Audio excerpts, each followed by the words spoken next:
Welcome to the Talking Sports Law podcast, created and produced by K&L Gates. Each episode features a discussion of legal issues from the world of sports, interviews with sports law professionals, and analysis of recent trends.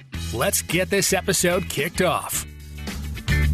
Welcome to another episode of Talking Sports Law from K&L Gates. This is John Wilson. I'm a partner in our Seattle office, and I'm joined today by my co-host, Trevor Gates. Trevor, how are you doing?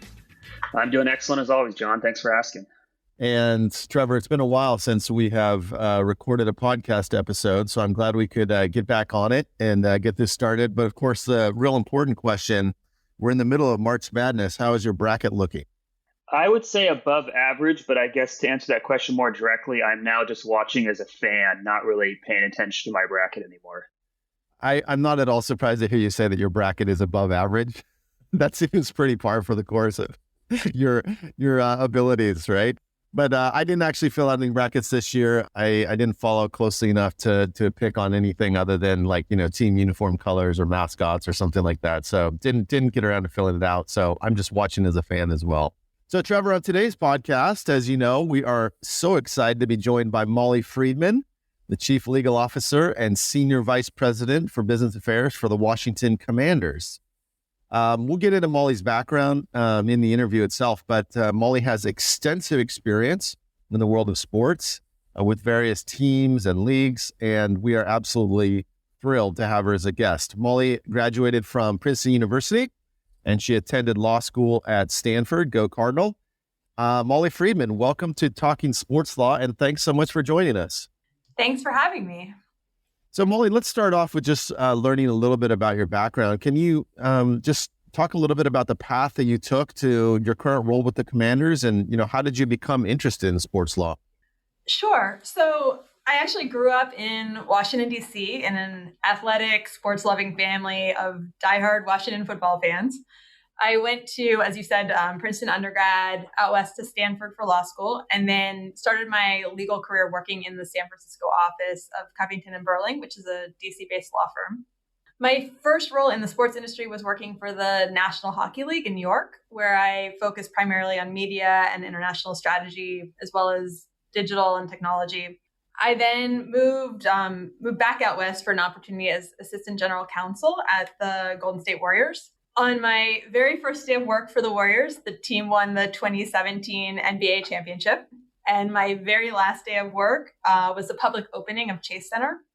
So it was a tremendous experience from start to finish with just these incredible bookends on my time there. We continued that success with a back-to-back championship in 2018. So I got to experience working in a championship environment while also participating in the transformation of the organization from a basketball team to a sports and entertainment entity as we opened a state-of-the-art new arena and surrounding retail center around Chase Center.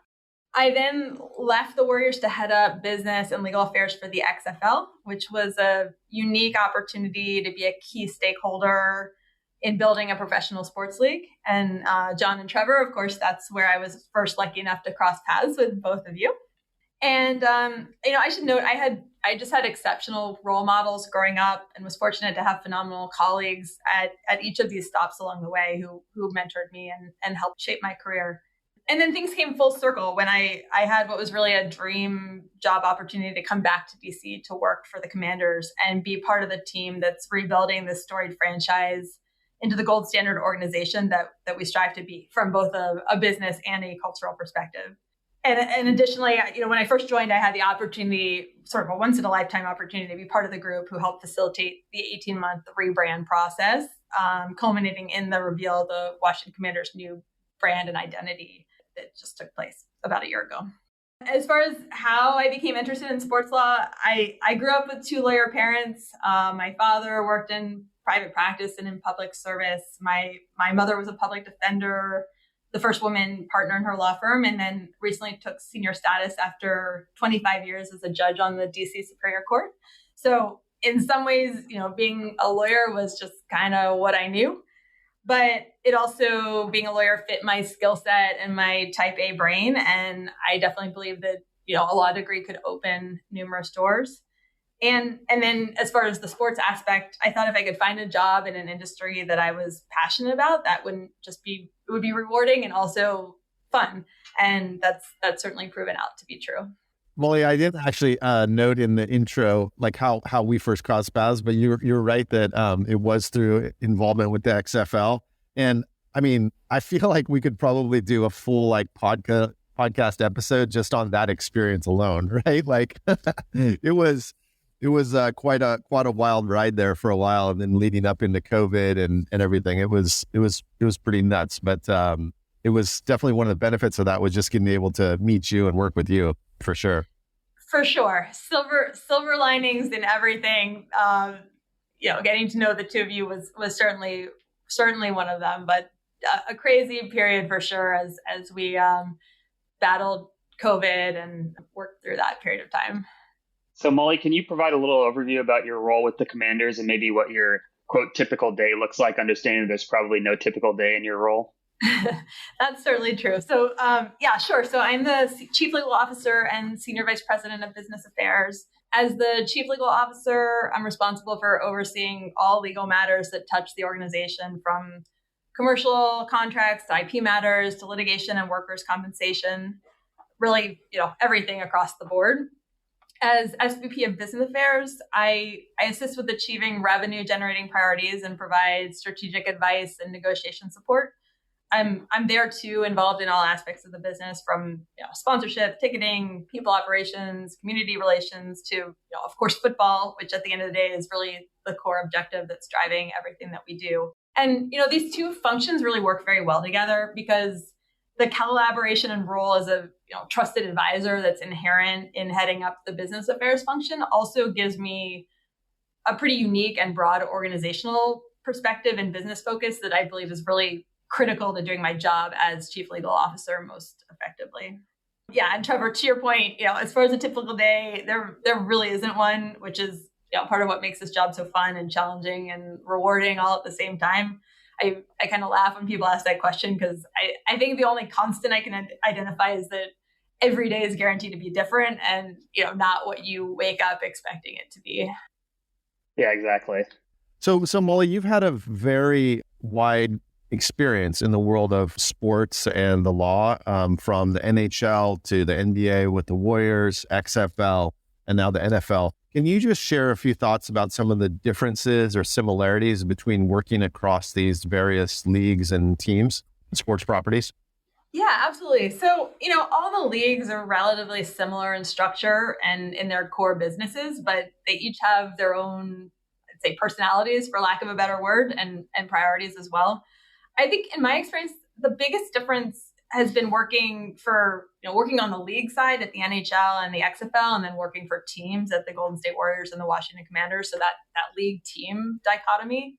At the league, you're focused on league-wide initiatives, and every year at the end of the year, your win-loss record is 500 across all the teams, right? And at the team, your lens is completely different. You're focused on your team winning games, and on your local fan base and community. Working on some of the bigger projects at the league can be really exciting. But I've been really lucky to work at two teams that are sophisticated and are looking to do more as far as growing into sports and entertainment enterprises, and that are focused on being gold standard organizations. But you certainly experience the highs and lows of wins and losses very differently when you're at the team. When your team wins, fans are happy, ticket sales are easier, sponsors want to do business with you. We joke that even the beer tastes better at the stadium. And then when the win-loss record isn't what you want it to be, that really impacts everything. I'd say there have also been some key differences in my various jobs because I've been lucky to get to be involved in sort of specialized and transformative strategic initiatives, which I think is somewhat unique for businesses that have been around for a very long time when you look at the sports industry. So, for example, we just celebrated our 90th anniversary of the Washington Commanders, but under the leadership of our team, President Jason Wright, we're undergoing a massive business and cultural transformation right now. In addition to just about a year ago having rebranded as the Commanders name and brand identity, which again is not something that happens very often in pro sports. Jason, incidentally, was, I don't know how much you know about him, but first Black team president and youngest team president when he was hired, former player, McKinsey consultant focused on economic redevelopment, just an incredible guy to be at the helm of our organization now. And I'm really proud to be part of the team he's built around him with the collective goal of trying to be a gold standard enterprise, not just in the NFL, but in all of sports and entertainment. Similarly, at the Warriors, it was a transformative period there as well. The team was a well-oiled basketball machine, as evident from the championships. And I was very fortunate to be there for those years. But we also were doing something very new, moving from being a tenant at Oracle Arena to owning and operating a new state-of-the-art arena at Chase Center and developing a surrounding retail center. And then at the XFL, total startup culture with all hands on deck, focused on building this league from scratch with a focus on innovation. What are some of the best or most rewarding parts of your job with the Commanders? And then maybe what are some of the hardest or most difficult aspects of it? Sure. So, the best part is I get to work for the team that I grew up loving. And, it's a privilege to be part of this group that's helping to rebuild this franchise. I'm lucky to have a tremendous group of colleagues right now. I've been really lucky to have tremendous colleagues at each of my jobs. And although here we have high goals still to achieve, it's been one of the best parts, just seeing the immediate impact and massive results we're already seeing from the work we're doing. That's just really rewarding, both as far as business and revenue successes, as well as becoming one of the most diverse and inclusive teams, not just in the NFL, but more broadly, which is something we've been really focused on. The organization's over 80% new since Jason took over as team president, and with the caveat that we have some open roles currently as we're doing some restructuring. Currently, for positions VP and above on the business side, we're 50% women and 30% people of color, which are pretty remarkable statistics. And I should add that that diversity is not just gender or racial background, but also prior experiences. Jason's made it a focus to bring in people from a diverse set of backgrounds, both inside and outside the sports industry, with this the context being, we believe, bringing in diverse people, having a diverse set of views, and fostering an inclusive culture is not just the right thing to do, but it's also really improved our business results. And another best thing I'd say, I really love the fact that sports provides a unique platform to be a constructive force in the local community and national stage more and more increasingly. And sports and football in particular is a great unifier, which is so important these days, particularly in DC. So, it's fun to see, right? You have the same people who argue on Twitter all day long, and then they come to FedEx Field and they're high-fiving their neighbors when Terry McLaurin scores a touchdown. And that's something powerful that we can do by getting to be in this industry. The worst part of the job, it's really intertwined with the best part, which is that there's just always a ton going on and you really never get a break. People refer to the off season. You hear about, you go to the NFL and the off season's so long, but I've quickly learned that's a complete myth. And the other worst part is just, media, fan sentiment when the team loses, going to the NBA finals every year when I was at the Warriors really spoiled me. But I know we're going to get there at the Commanders too. So looking forward to that. Yeah, sometimes in the off season is when all the work starts showing up, right? You got to get the sponsorships back in place. You got to work on those agreements you've been putting off during the season, things like that, right? Exactly. So Molly, when you were describing kind of your role as CLO and SVP for Business Affairs, you described that you have oversight for all legal matters, from commercial to stadium, players, just everything. What would you say are some of the most complex issues that come across your desk? So, yeah, honestly, I think the most complex thing I do is constantly making decisions about how to triage and prioritize and, think about organizational priorities and figure out how to devote my time and the time of my team. I think, I've gotten to be involved in some fun and complex specific projects too.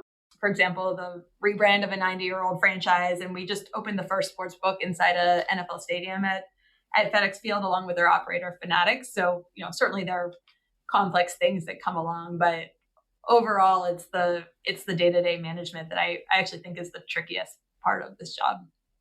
What are some of the trends or big issues you see in sports law in the coming year that you're going to have to deal with, or maybe generally that others might have to deal with?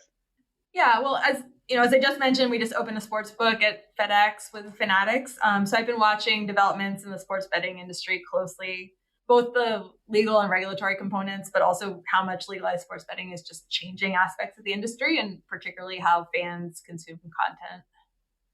Yeah, it's a super hot button topic now that everyone seems to be dealing with, and across a wide variety of states and different areas. So it's super interesting to see how it's going to play out over the coming years. A lot of work for lawyers in the sports betting industry, that's for sure.